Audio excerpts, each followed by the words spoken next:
Welcome to Cold War Conversations, the home of real stories of the Cold War.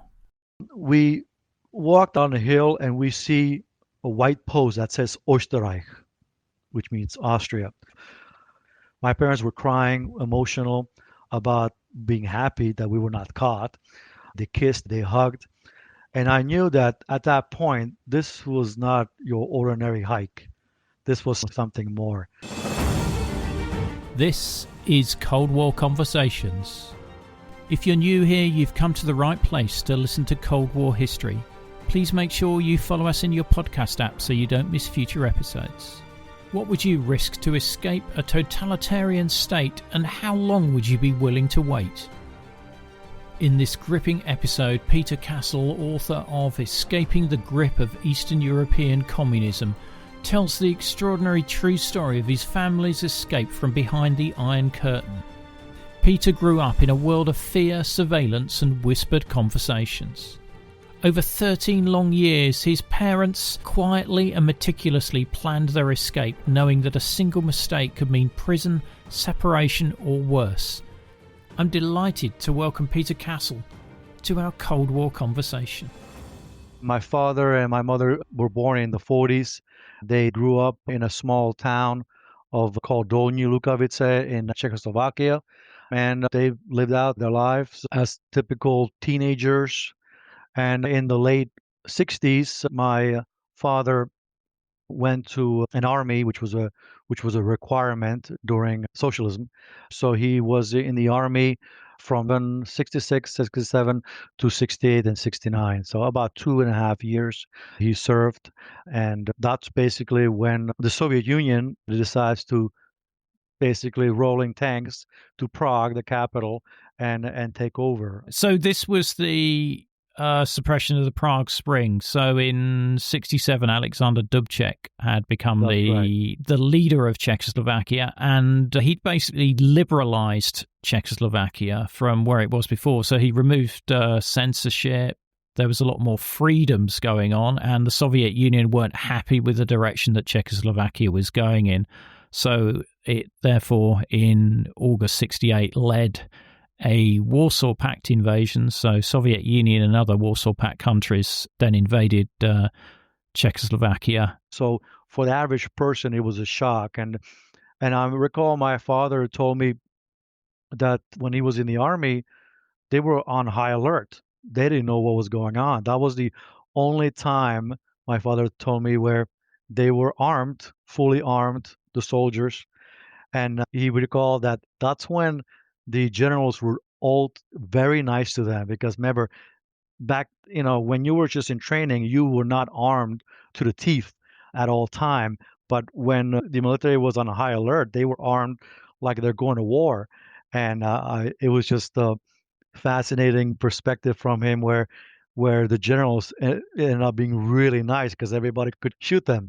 So it was a interesting time. They didn't know what to do. Eventually, within a matter of, I think, days, they got a stand-down order from the Czechoslovakian governments, but the Soviet Union tanks rolled in. There were obviously demonstrations. People have died by demonstrating in Prague, the invasion. The period after that was called normalization. So what were your parents' experiences during that period from the late 60s? It was definitely didn't feel like a normalization to the people of Czechoslovakia, especially to my parents. Far from it. As you may mention before that, it was a socialist country with limited freedom. But when you have a USSR rolling in, that was a totalitarian system from that point on, where things were a lot more strict. The borders were shut totally. Before 1968, people were able to leave the country fairly easily. In fact, my uncle, my father's older brother, escaped with his cousin in 1968. I think like about 5 days after my parents' wedding, because it was relatively simple. But after that, the border between Czechoslovakia and Austria and West Germany was totally shut. So you could not even drive within 5 miles of the border without being questioned by border guards. So it definitely felt very closed off, and the opportunities became very, very limited. For example, my parents were again they got married in 1968, but they already knew from that point on that they need to escape, that this was no way to live a life in a prison essentially. My parents and their parents were farmers. Everything was confiscated even before Soviet Union were rolled in. So we already been damaged as a family by confiscation of land, farming, horses. My grandfather had horses and a carriage, which was back then on a farm in a small town that was considered very wealthy. And so we already experienced the socialism before. So we were already anti-communist, and that was a big problem, especially after 1968, where they were constantly encouraged to join the party. Otherwise, they would have consequences like not be able to get the kind of work you need or want, or have a limited access. And that was the case with my parents, where they could not go to university even before 1967, 1968. They basically had two options: to be a mechanic, a car mechanic, or just work factory. Same thing with my mother. She had an option of being a cook or chef, or another medial job. So she decided to be a cook and a chef. But those were the kind of limited options, because farmers were considered capitalists. I mean, it's the ultimate capitalism when you have a farm, you grow wheat, and you sell it on the market. That's the ultimate. So farmers were considered a threat to the system because they practice, you know, moving goods and services and products. So communism slash socialism was specifically very hard on farming, especially if you didn't join the Communist Party. And with your uncle fleeing Czechoslovakia, what impact did that have on the family? Great question. A severe impact, because obviously, anytime your family member escapes, the system assumes that you're going to be following that individual, which actually was true. My uncle beat us to the punch, so to speak. So after that, my father was interrogated, asking whether he has the same plans. In communism, if you defected, everything that you owned was confiscated. Now, he was young. I think he was like 22 years old, my uncle, and he owned a Fiat, which in communism was a luxury car. And communists showed up at my grandfather's house, confiscated it, or tried to, and he said no. He resisted. So they put my grandfather in prison. So he was a political prisoner for about, I think he served about a year of hard labor. And this was another just reality of how communism treated people who did not comply. In fact, political prisoners were treated harshly than a murderer, because a murderer is considered a crazy person and they can be managed. But a political prisoner is more dangerous to the system, because he can alter people's minds and he can have a logical conversation about the other side. My grandfather, hard labor for a year. They cut off the tip of his fingers as a punishment because, for example, there was no medical treatment. So it definitely left a mark on my grandfather, and he never wanted to talk about it because he was traumatized by it. And my grandma, obviously, because she had to take care of all the entire farming on her own. So it was devastating, and my father had to be very careful because he was on a notice. So basically, we were marked from the point my uncle left. We were stamped as a danger and potential escapees. So that really put a burden on their plans to escape. What are your first memories of Czechoslovakia?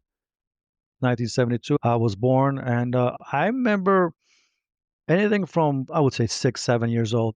I remember the kindergarten, the school, um, my grandparents very, very well, and It always seemed like a pretty dull place. Not only, of course, the colorless environment, but there was always felt a certain tension. I can always sense while my parents always feel like walking on eggshells because there was a constant pressure. Even when I was very young, I could feel it and sense it about what they had to say, what they couldn't say. There were always discussions, side door meetings, where my father was called into an office somewhere in Pilsner, which was the major city near our village, and just interrogated. Of course, I didn't know what interrogation meant at the time, but knowing now, just question about his brother, where he is, because we had no very little information back then, like where he ended up, what country he went to when he defected, 1968. So it was just a constant interrogation.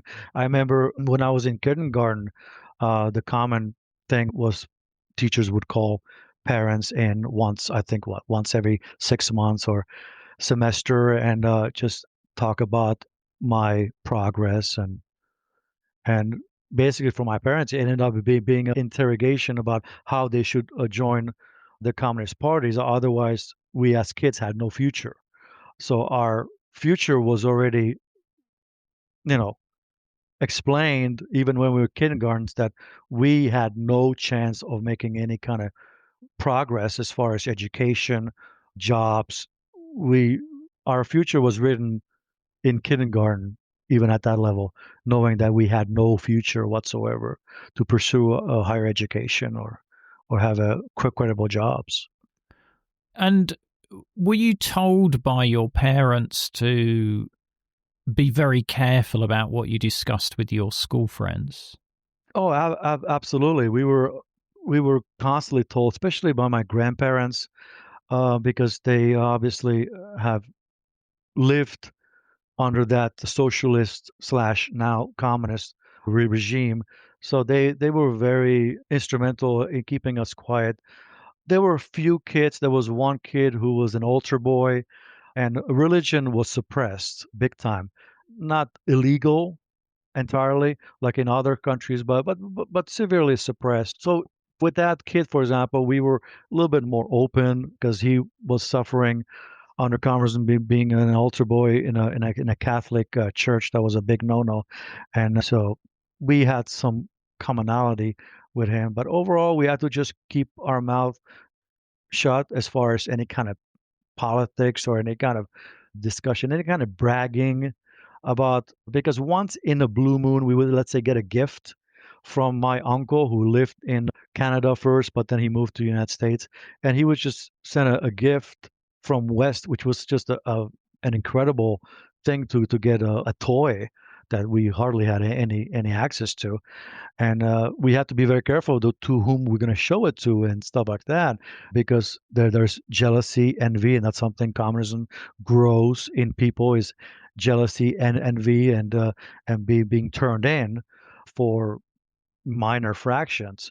So we couldn't even play with our Western toys that we got once in a blue moon out in the open. We had to keep them secret at home.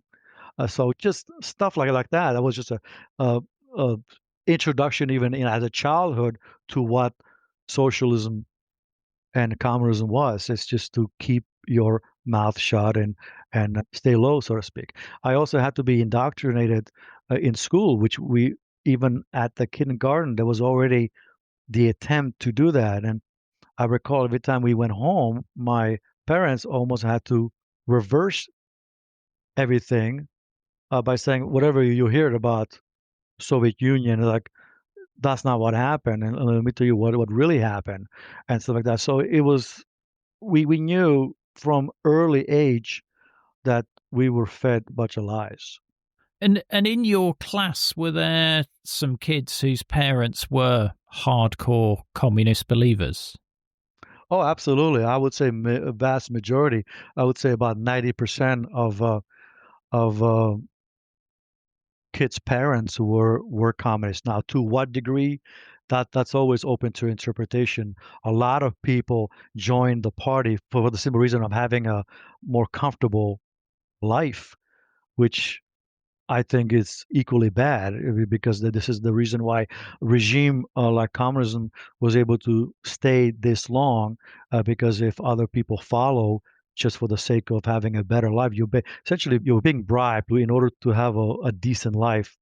That's what they always promise. Now, most of the time, most people, even if they were in communist, they had communist red card, they still had miserable lives. They still lived in the same gray apartments that we all see on the television and live tough lives. But the promise alone was enough. I had another uncle that was in a communist party because why? Because he was a hunter.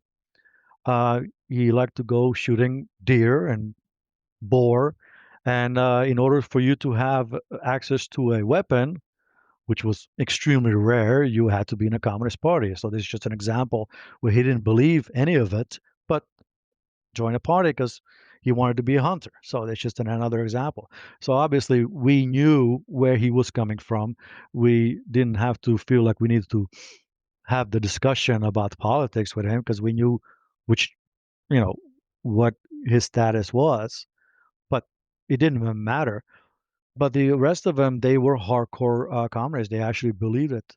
Were your parents ever tempted to join the party for an easier life? Because, I mean, they didn't know that they were going to be able to escape, or they didn't even know that communism was going to end in 1989. So this could have been the rest of their lives under this regime. That's correct. And they did not ever join. They were always resisting. So no, they never joined. They always resisted in a smart way. My father was very clever. He knew the game that communists played, mind games, by asking you questions to trick you into reveal anything whatsoever about even attempting to escape. You know, in communism, you were guilty if you just had a thought about escaping. The idea of escaping is already a crime. So when he was interrogated about the possibility of wanting to visit his brother, they would egg him on and saying, "Yeah, that wouldn't sound like a bad idea," and that would get him in trouble. So he was not. No, I love this country. He basically lied to keep us in a normalcy, so to speak. He's like, no, I have no intention going anywhere. I'm building a house. And by the way, that's one of the reasons why they decided to build a second story house at my grandparents, is to show that we're here to stay. Uh, so they built a second story house from 1969 until 71, and that's where I grew up, is in a second story house above my parents' house. So that was just another indication to the regime. Okay, they're here to stay. Nobody builds a house, which is extremely difficult to even get basic material to build something like that. And they got themselves a loan, which was offered to newlyweds, communist government loan to build a house. So everything seemed like they have no intention, but far from it. My parents were very clever, and they had intentions from the beginning when they got married in 1970 to defect. And we'll come on to that in a moment. For your grandparents, I mean, this was the second dictatorship that they were under. Did they ever talk about what their experiences were like under the Nazis? Oh, absolutely. My Both of my grandparents, grandfather especially, were like an open book, and I've always, even when I was young, I always loved to pick their brain and ask them about the experience when Nazis rolled in. Obviously, as you know, as a historian, Czechoslovakia just surrendered. There was the Hitler just rolled in his tanks. First, he wanted to take the Sudetenlands, and then he just rolled in like it was his own. So there was no bloodshed for the most part, thank God. But my grandfather recalled how Nazis were just rolling through our village like it was nothing, and they were knocking on the door. My grandfather told me that in Donja Lukavica, the village that we came from, how Germans were rounding up Jews, how they were basically given just couple of minutes to gather some basic stuff and take to the nearest train station. Most people had no idea where they were going. Some had intuition that it was not going to be good, but the universal census was they're just going to a ghetto for the time for they're doing the war, and then eventually they're going to be returned. But my grandparents lost a lot of people. You know, some of the villages had up to 20 to 30% of Jewish population, so they were just totally wiped out. So it was a tragedy beyond words when 90% of them did not return after World War II. So yeah, it was hard. For the most part, we escaped the trouble through that era. But obviously, there was hunger.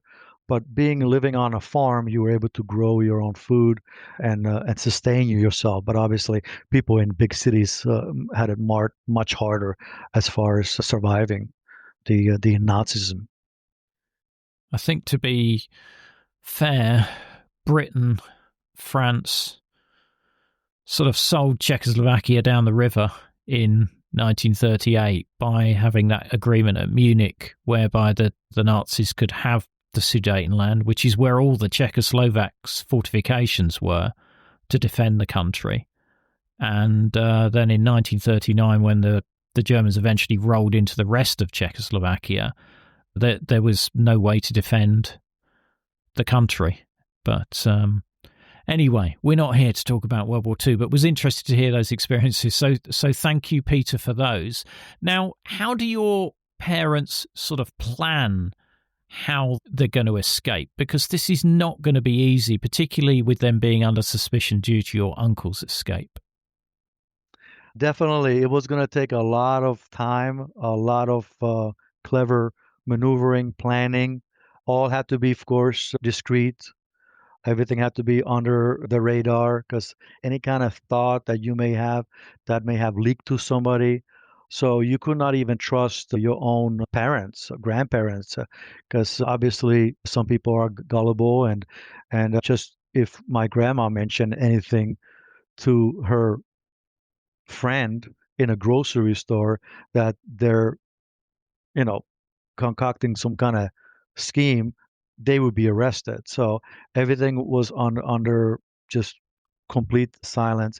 But in the beginning, it was very difficult. So I would say the first 5 years from the 1970 to 75, they were kind of planning to have a family, which I was born 72, my brother 71. It was just two of us and built a house and kind of make it seem like everything is normal. So this was a years of plan of showing the regime that we're not going anywhere. You have to almost put them at ease, the regime. Again, this is not something what that was planned overnight. It was planned for years and years. And my parents got friends, and many of them were in a communist party. And so that made it easier because communism had a lot of bribery. You had to bribe everybody, anybody, friends. If you knew friends, you can get stuff done. So as my parents earned the trust of their friends and colleagues, then they were able to talk about maybe going on a vacation and stuff like that. So it was all just a big plan. Always played that we have no plans to go anywhere.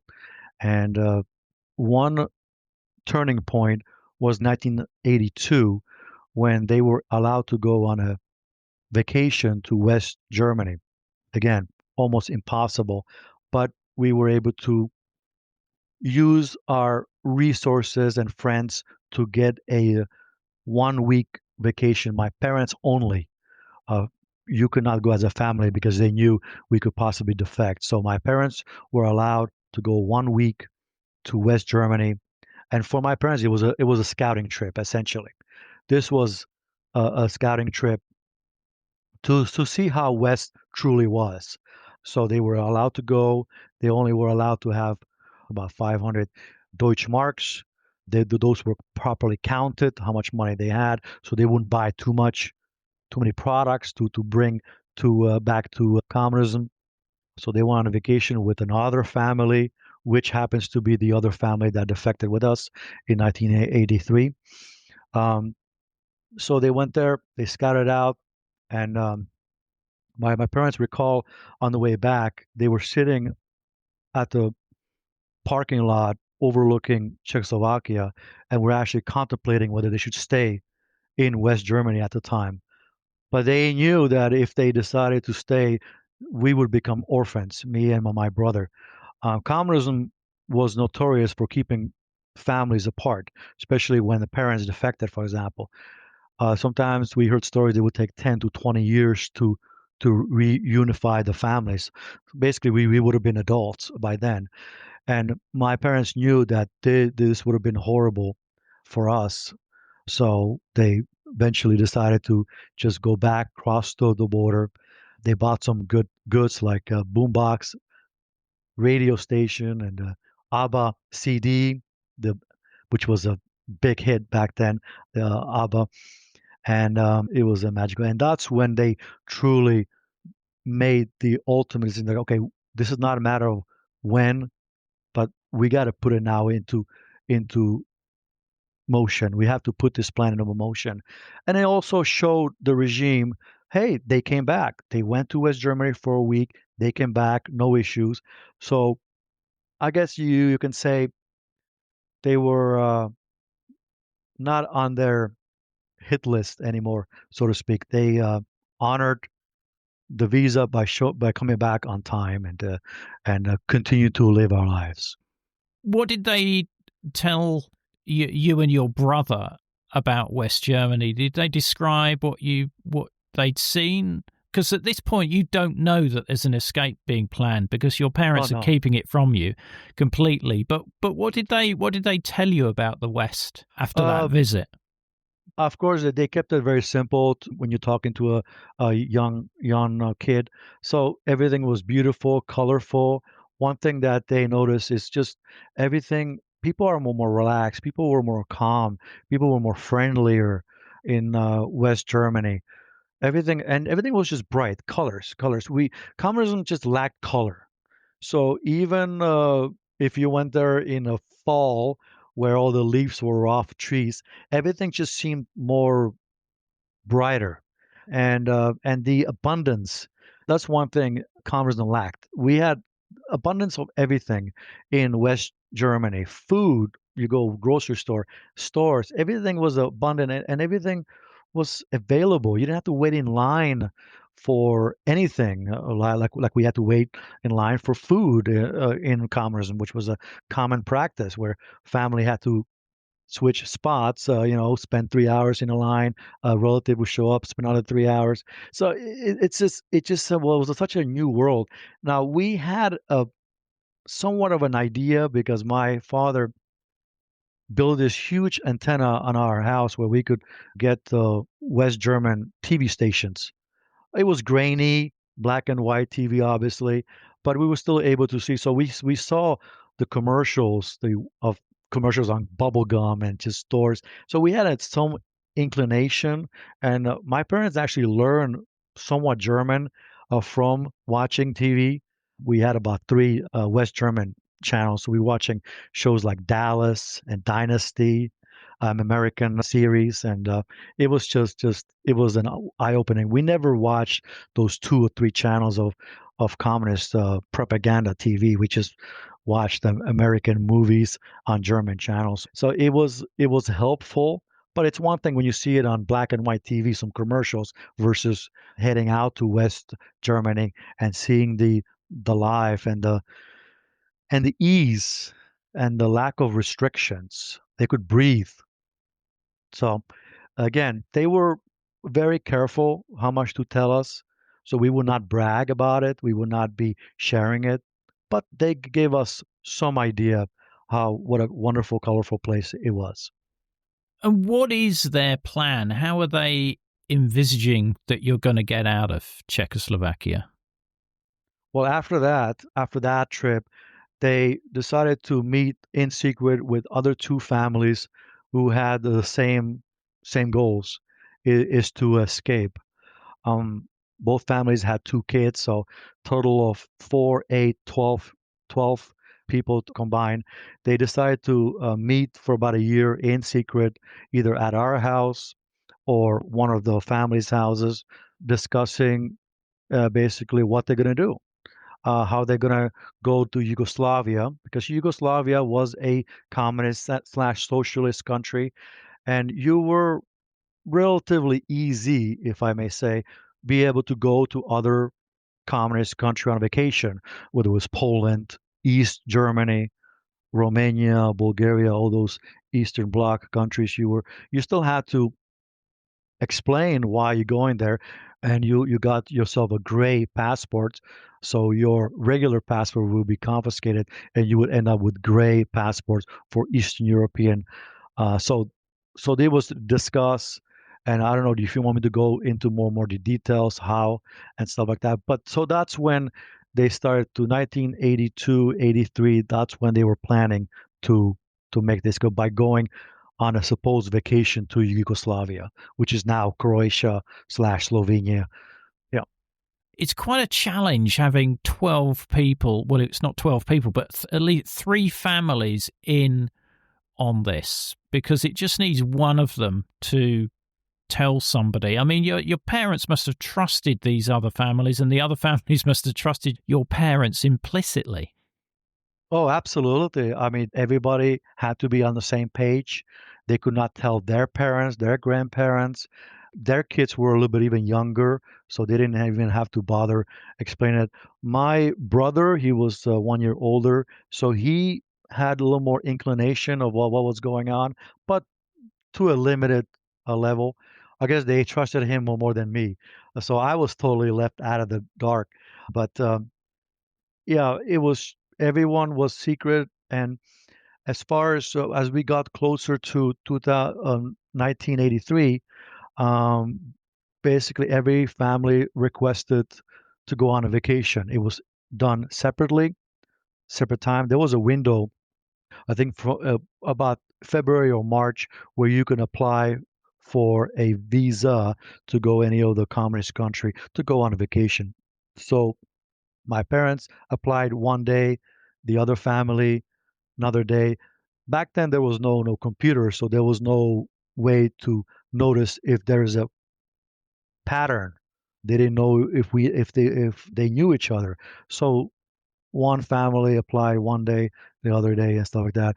My mother had a note from a doctor suggesting that it would be good for her to go to the Adriatic Sea to heal her varicose veins and stuff like that. So even going to a communist country on vacation, you had to go through leaps and bounds and bribe a doctor to write a note, which was not a total lie.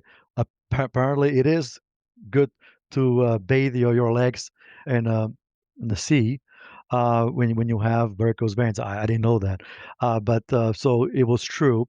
So those were the kind of thing we had to put together as a real reason. And us kids, we've never seen the ocean, so that was also something that was added. Make sure our kids see the ocean for the first time in their life. So it was a good, compelling story. Everyone had their own story, their own reasons why they wanted to go to Yugoslavia to see the beautiful, warm coast. And the first step you take is to meet up in Hungary. That's right. So after everybody got their visa, every family left on a different date. We were the last ones out of the three. So one family left a week before, the second one 3 days after, and we left Czechoslovakia on July 4th, ironically, the American Independence Day. Yeah. That was a total coincidence. We even never heard of 4th of July, obviously. Back then, 1983, we waved to our parents, grandparents, because they just knew that we're going on vacation to Yugoslavia. So nothing of it. So we drove there and we drove through Czech Republic through Bratislava, which is now Slovakia, to Hungary, and we had a meeting point at the Lake Balaton, which is the largest lake in Hungary, where it was a very common place for people to go camping from other communist countries. So that's where was our rendezvous point. We met there. We set up our camp for 3 days, I believe. There were hundreds and hundreds of tents. Now I know from looking in the past that about half of them were potential escapees as well, because that was a very common route. So nobody really talked to anybody else. The camps were tight like sardines next to each other, so we couldn't just be talking through a tent about our plans because somebody else could be hearing you. So it was, but that was the first step, is to finally gather at that point, and then drive to Yugoslavia from there. And Yugoslavia is an interesting country as far as the Cold War is concerned, because whilst it was a communist country, it wasn't controlled by the Soviet Union. It was independent of the Soviet Union and not part of the Warsaw Pact. That's correct. Yeah, that is why it was the most common escape route, because Tito, was not following the Soviet Union regime. So his borders were relatively open.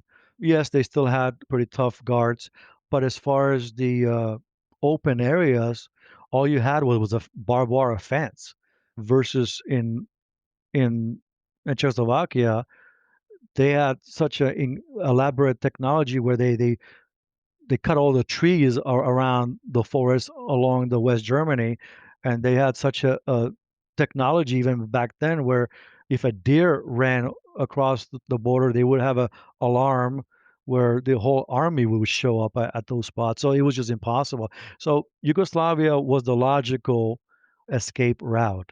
What was the route that you went to get from Hungary to Yugoslavia? I mentioned all the cities in the book, essentially driving from that Lake Balaton through Slovenia. But when we got to Slovenia, well, Yugoslavia, now it's Slovenia, which is borders Austria. Before we went to the ocean, visiting the ocean, the sea, ocean, we decided to make an attempt to go through Austria as though our car broke down. We drove a 1936 classical car. Well, my father was a mechanic, so he built it, and he drove with a classical car. So what we did as a first attempt to escape is, as soon as we drove to Yugoslavia, we drove to the Austrian border, pretending that our car broke down, and we needed to go to Pilsner, our hometown, so fast as possible, all three families, because our car broke down. So the fastest route, when you look at a map, is right across through Vienna and going to the southern Czech Republic. That was the fastest route. And of course, the border patrol didn't buy our BS. They knew exactly what we were trying to do. So we were actually fortunate that they were not arrested on the spot. But my parents were convincing enough, like, well, listen, our car is, it's a classic. It's a piece of, what, it stopped working, and we needed to go to get back. And so they said, no, you're not going. So my parents continued, drove to Yugoslavia on the northern part of the ocean near island called Kirk Island, and that's where we camped out. And the reason why we went to this is very important. The reason why this was a 2 week vacation. The reason why we went to the ocean is so we truly have some kind of vacation experience, because there was always a assumption that we could possibly have to return. So in order for us to have an alibi and have a story to tell as kids, we had to actually go to the ocean, camp there, have a surreal, real vacation. I learned how to swim in the very salty Adriatic Sea. So it was a wonderful experience. And we needed that because, God forbid, if we return with not being able to escape, just imagine what our friends would be asking, like, how was your vacation? Of course, a naive kid, we would say, well, we didn't even go to the ocean. We were spending like in the forest by the border. And if we even mentioned something like that, my parents would go to prison for 20 years. So my parents had to know it all to be able to even plan something that if it did not work out, we had still a storyline. So we went to the ocean. We were there for about a week. Um, and then we plan our next course of action. And what was that next course of action? We drove north to the Austrian border, to a town called Maribor, which is now in Slovenia. And that's a border town with Austria. And we went to the main square. We parked, each family had their own car, so they parked their car separately. We were already separate. We could not be going same path as three families, just too many. So everyone went their own path. We parked our car at the main square. There was a post office. So we parked right in front of the post office. The reason why is because post office is always busy. And in Yugoslavia back then, it was so common for Czechoslovakians to escape that as soon as Yugoslavians saw a Czech car being parked for a week, they would just steal it because they knew that the Czech defected. So we wanted to put the car in a place at a post office where there's always traffic. So we left our car, we took our backpacks, our luggages, and we started walking in that town all the way up to the hills, basically. And we were trekking into the mountains looking for the border. We spent about 3 hours in the forest, deep forest. These are the mountains over there are basically the lower Alps bordering Slovenia and Austria. So those were some massive mountains. We had to avoid small villages because villagers were instructed to report any suspicious activity and they got financially rewarded. So we had to avoid any kind of towns. We had to go in a forest. It was really tough for my mother, especially. We kids, we took it as an adventure.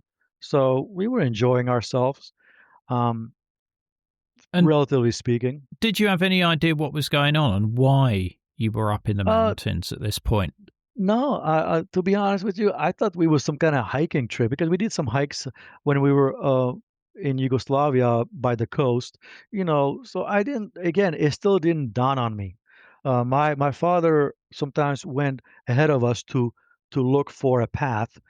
Remember, we didn't have any maps. You could not be caught. God forbid we were caught with maps, especially because it's like, okay, you obviously were looking for Austria. So we had to go by knowing which direction is north, east, south, west, follow the sun on the west side. So we knew that the border was north of us, so we had to go that direction. We also wanted to avoid a river that bordered Austria and Slovenia, which many people have drowned, we've heard in the past. So we had to avoid that. And essentially, we finally found it after about 3.5 hours. And we walked up on a hill and we see a white post that says Österreich, which means Austria. And a winery, wine fields from the Austrian goes all the way to the border. And we're looking down like in awe of this straight rows of wineries that well, I've never seen. My parents may have in the past, but I haven't seen. And I was in awe of the view was just incredible. And that's when it hit me, even as a kid, like, okay, we're not going back. This is my parents were crying, emotional about being happy that we were not caught. They kissed, they hugged. And I knew that at that point, this was not your ordinary hike. This was something more. So that was the moment where it really hit me that we were not coming back. Wow. Wow. Incredible. Incredible. And what's your first encounter with Austrian police or border guards like? Presumably they're patrolling in that area. Oh, absolutely. The 80s were time where a lot of Eastern Europeans were defecting through that route. As soon as we walked down through the winery, through wine fields, first road we got on, we were there maybe 2 minutes, and a border patrol is right behind us. They knew that route. It was very common. And they were very nice, very professional.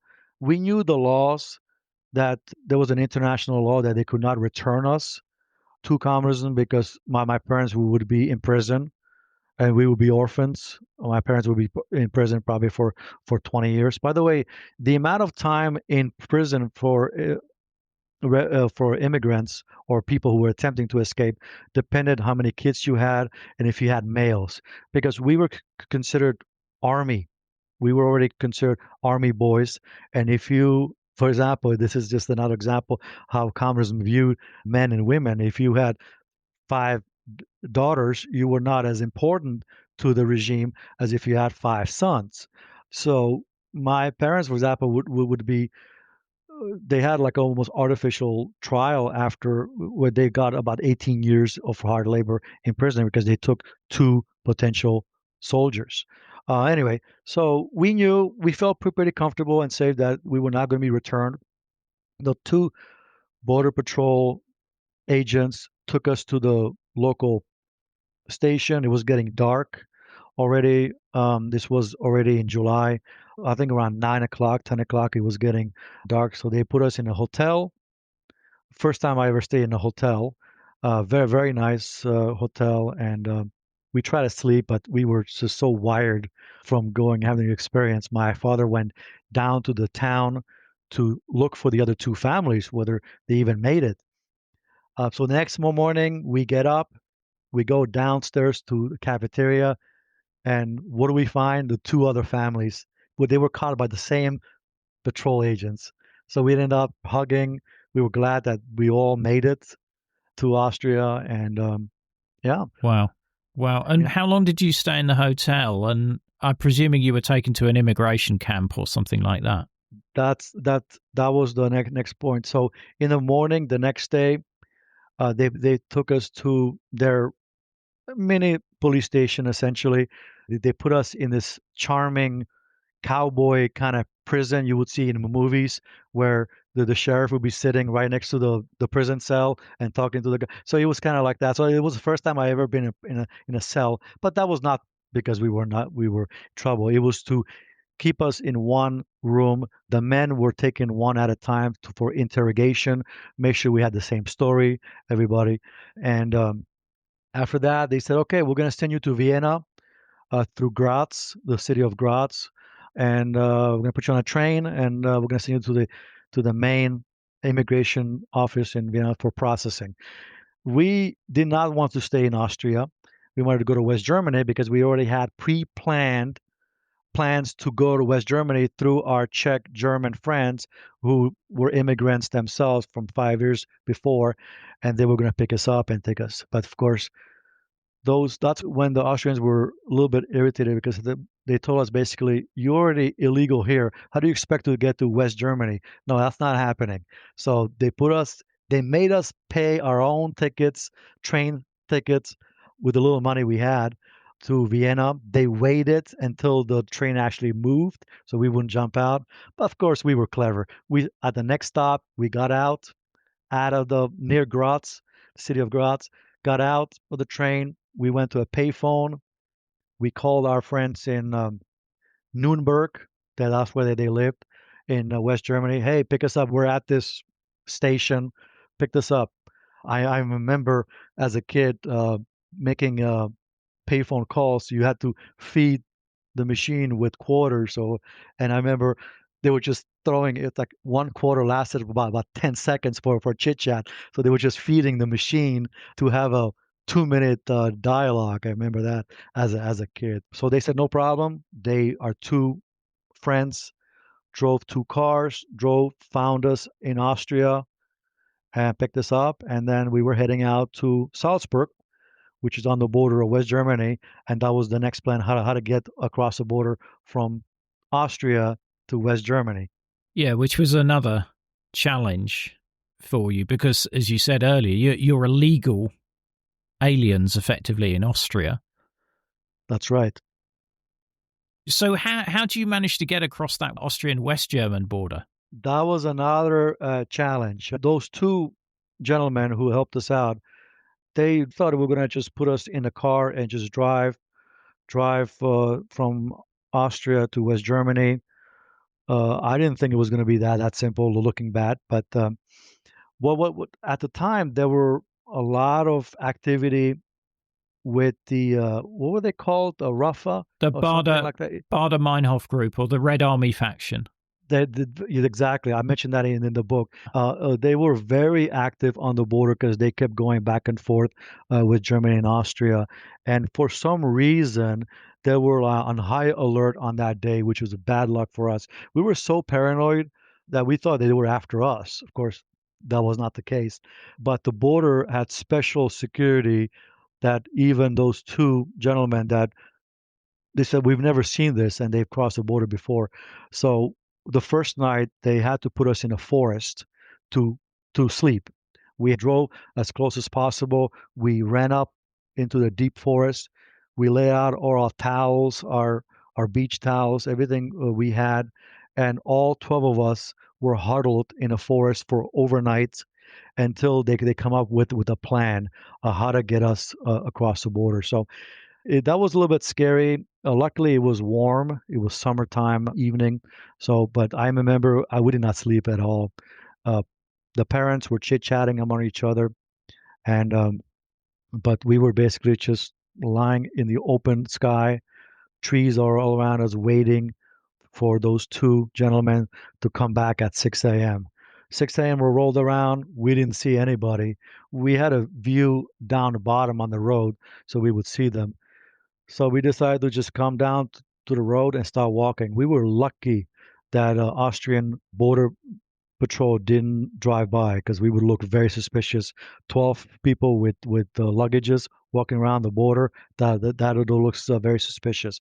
Luckily, within minutes, our two friends were right behind us, picked us up, and they said, "Listen, the only way to do this is we're going to pretend we're Austrian, German tourists going on a hike."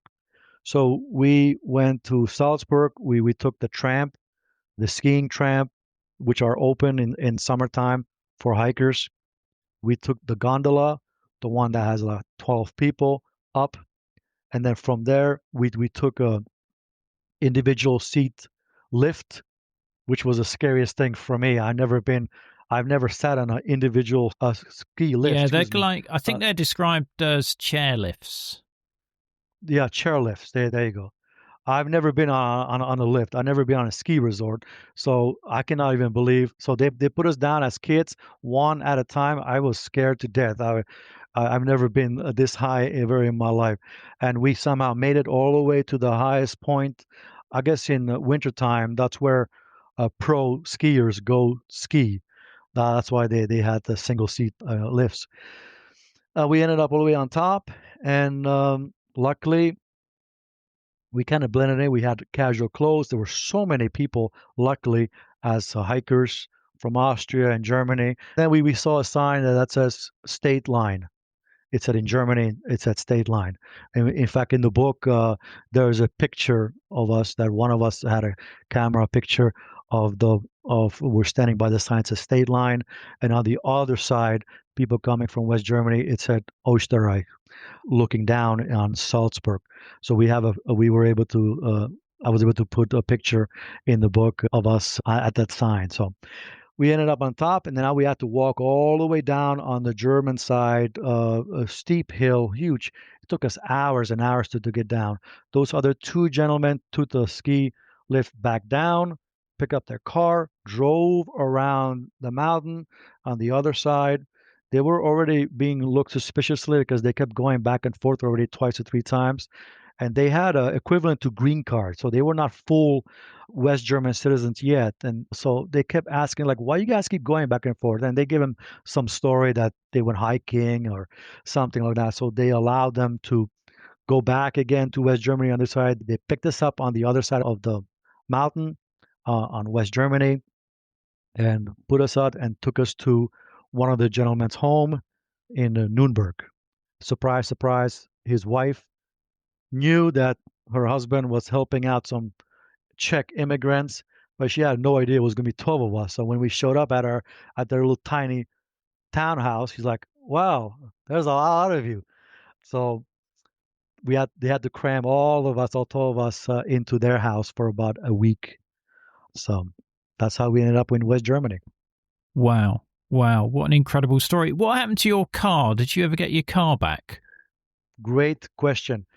My father knew in advance that he wanted to give this antique classic car to my uncle because we hoped that he would be sponsoring us to go to the United States, and he did. So what we did is as soon as we got to West Germany, we made some contacts to a Czech German gentleman who had a tow truck, and we basically told him, "Hey, would you mind driving to Yugoslavia, to Maribor, town called Maribor, and pick our car?" He said, "Sure, no problem, I'll do it." But before he left West Germany, we called the post office and asked them basically, "Hey, would you mind looking outside your post office and see if there's the classic car?" It was a 1936 car, so it was very obvious. "Is it still there?" And this was about 8 days, and they're like, "Yeah, yeah, it's still here. Okay, thank you." So essentially, my our tow truck guy drove to that town, towed it, and he had a little problem getting from Yugoslavia to Austria because the Yugoslavians knew that this was another Czech defected, and now he wants his car. So they were basically giving him a hard time, like, "No, we're not gonna let that Czech SOB have his own car. He escaped, and now he wants his car. No." So after bribing the Yugoslavian border guards, he said, "You know something? The Czech bastard," as they said, left. Let him even have the car. That's fine. Whatever. Go. So he towed our car through Austria to West Germany, and we had our car in West Germany with us. Brilliant. So Brilliant story. Brilliant story. And are you still in contact with this Czech emigre family? yes, we are still in contact with the one of them, one of the gentlemen. The other one that was married to the lady that housed us, they've separated, and we have no idea where he is. But I would love to contact with him or have contact to Yeah. show him how much we appreciate. Because they didn't take any money, they just did it out of their kindness to help other fellow immigrants, and I have a lot of gratitude to them Yeah. for helping us escape. Because the reason why we wanted to go to West Germany is when you were an immigrant, you had to apply for the country that you arrived.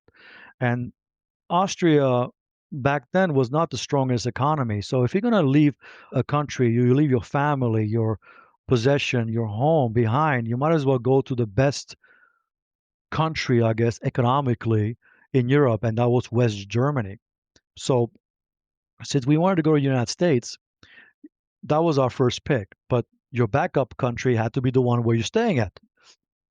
And since many people were not approved to go to the United States, there was a 50-50 chance that we're going to end up in the country where we're immigrants at. And we didn't want to be in Austria.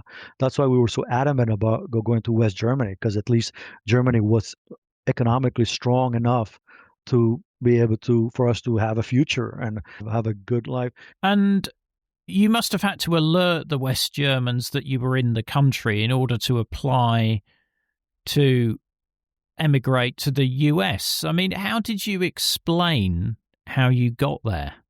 There was really no need for explanation. After we stayed at the family's home for about a couple of days, we drove to the immigration office in Munich, Germany, and you walked in there and say, "We are immigrants, and we are here to apply for asylum to go to the United States." One family wanted to go to Canada, and the two families wanted to go to the United States. And it was so common, unfortunately or fortunately, there were so many checks that they didn't even ask how we got there. Germans didn't really care. I mean, you were here, you applied for asylum, so no need to explain. So that's what the process is. So the paperwork, the interrogation, the interviews, make sure we were not communist spies, because there were a lot of spies back then. Czechoslovakian spies living or pretending to be immigrants and stuff like that. So they put us in the first camp, immigration camp, which looked like military barracks, these buildings. That was really rough. That was overcrowded from people from all over the world. We've never seen somebody from India or Bangladesh or it was eye opening for us as kids. Like, I've seen nothing but white Czechs in my life. I never seen such a diverse culture from Africans and stuff like that. So that was a little bit rough. The first 2 weeks, the conditions were really poor, and I get into details in the book about the conditions. That was a rough start, but within a week or 2 weeks, we were transferred to more a permanent immigration in a town called Kempten, which is on the Austrian, Switzerland, German border, overlooking the tallest mountain in Germany. And it was a building structure, 7 floors with nothing but immigrants from Yugoslavia, Slovakia, Slovenia, Czech Republic, and that was easy. That's where we lived essentially the remaining 9 months, waiting for asylum to be approved. And you're not certain that you're actually going to get asylum in the US, are you, until you actually hear that? Can you describe the moment when you get the letter through? Absolutely, absolutely. We had no guarantee that we were going to get it. Now, what helped is my uncle, who defected in 1968. He lived in Los Angeles, California, and he was our sponsor. That helped tremendously. But again, that was still no guarantee. Um, the other family who wanted to defect to United States, they were rejected. And here's the kicker, the reason, because he was in a communist party.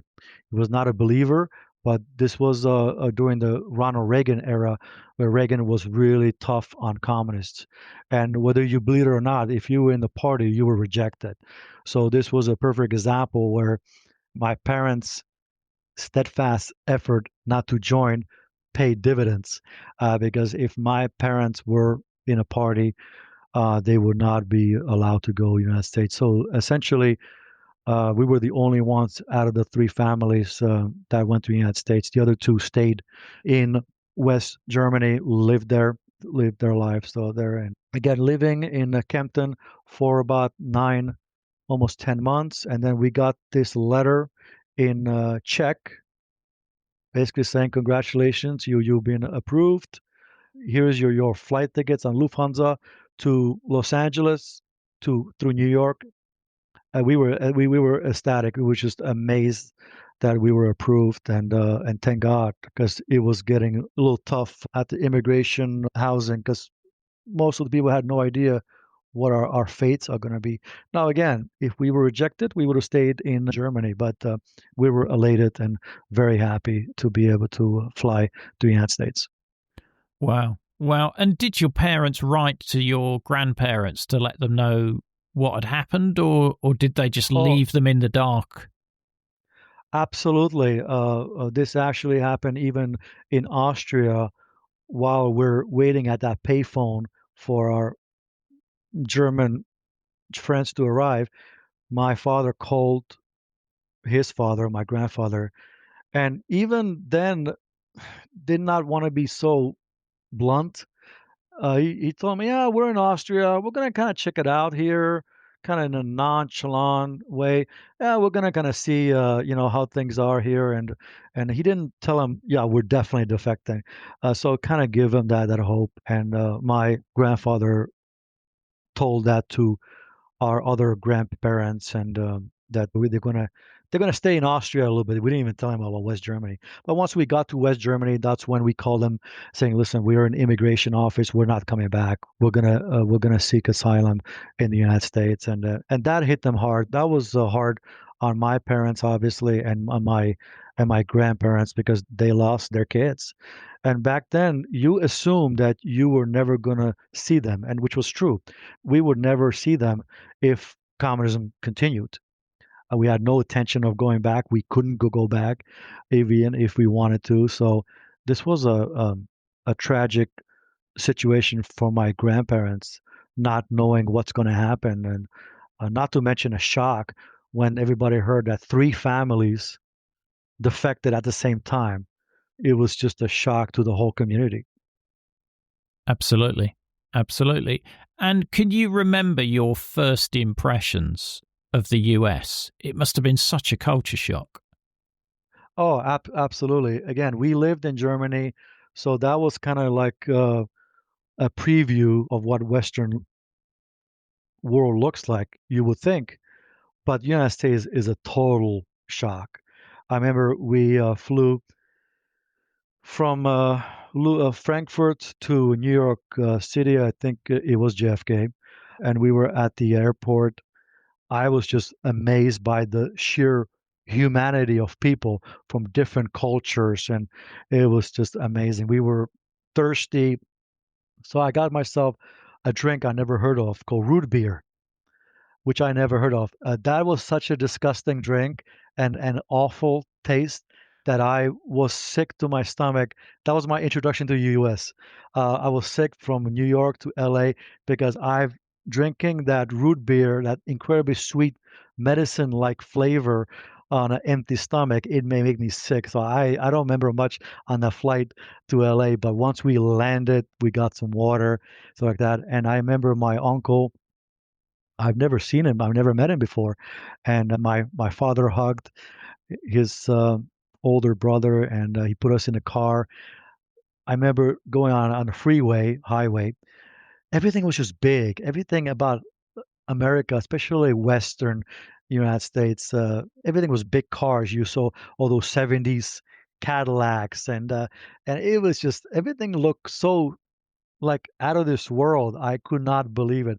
And I remember driving like an hour, which seemed like eternity on the highway. And we went to his house, and he housed us for several months. And it just everything smelled different. Everything the air was different. Obviously, you can smell the ocean, which is next to LA, and it was just everything was so out of this world that just when I thought I was shocked by West Germany, it's still Europe, right?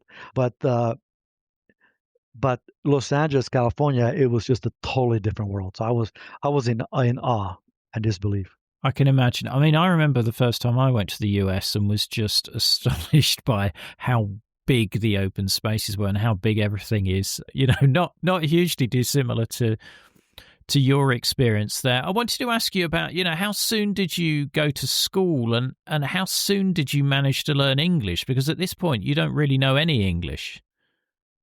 That's correct. We're forced to learn Russian in Czechoslovakia. Ironically, Russians were being taught English, but for the most part, most of the Eastern European countries were had to learn Russian. We went to school. We went to summer school. So this was in. We arrived in. I want to say April. Yes, April of 1984. We arrived United States. We went to school, I think, within a month or so. ESL classes, which are ESL classes, are for those who are immigrants.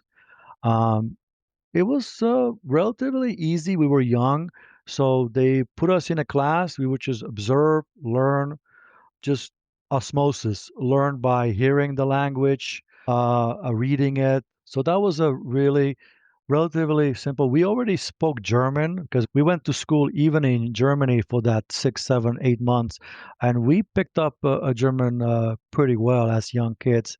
And so that transition to learning another language was easier for us as kids. Obviously, for my parents, it was much more difficult. But we picked it up we pretty fast. I remember there were summertime Olympics. That's when 1984 Summer Olympics of Los Angeles. So we were just amazed watching that on TV, summertime Olympics when we were in Los Angeles. Went to summer school during summer of 84. And again, we assimilated pretty well because we were young kids. We got our friends, mostly immigrants from other countries, but even American. That's one thing we noticed. Everybody was so welcoming in the United States. You got different nationalities from all the world, and nobody judge you.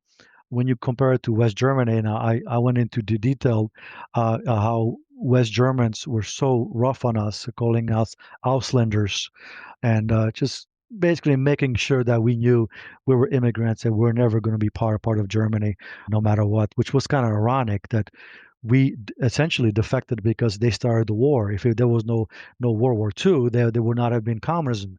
So it's kind of the irony was deafening when I look back. That's one of the reasons why we didn't want to be in Germany, because in our experience, I'm sure it has changed now, but in the 80s, if you were a Czech immigrant, you could have lived there 20, 30 years. You were still looked at as an immigrant no matter what. And your options were limited. Let's just put it that way. So we were just elated by the United States welcoming attitude, friendly. Nobody cared where you're from. Everybody just cared for how you were, how you treated to others, and it was beautiful. It was beautiful to be in this country. Wow. Wow. Now, I'm just going to fast forward 5 years to November, December 1989. What's it like in the Kasl household when you hear news of the Velvet Revolution?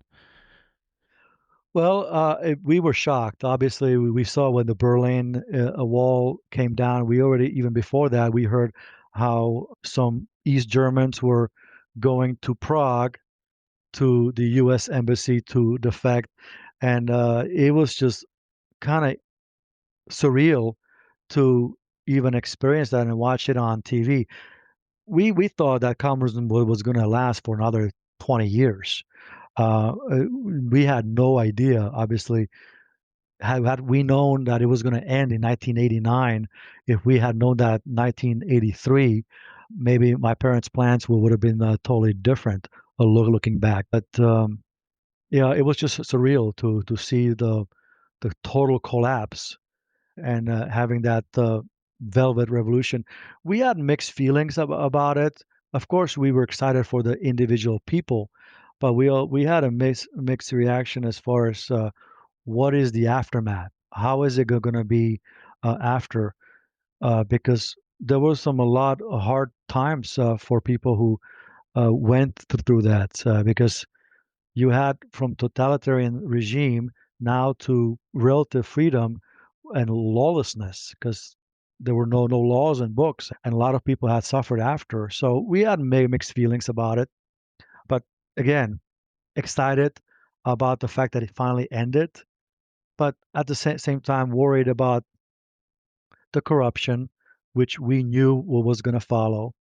And initially, it was just we were in amazed and elated for the communism to finally end. Yeah, you and me both. You and me both. Astonishing that year. Absolutely astonishing. Now, I think it's 1991 you get your American citizenship. That's correct. The process was you get your green card. You have to wait 5 years with the green card, and then you can apply for U.S. citizenship. So basically, you count 84 plus 5 years.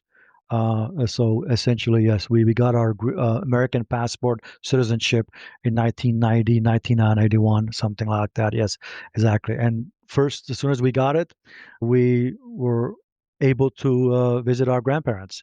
Communism ended, so we were able to, and that was a surreal experience when we went back to Czechoslovakia. What was that like? I mean, that must have been so Oh, moving and powerful for you.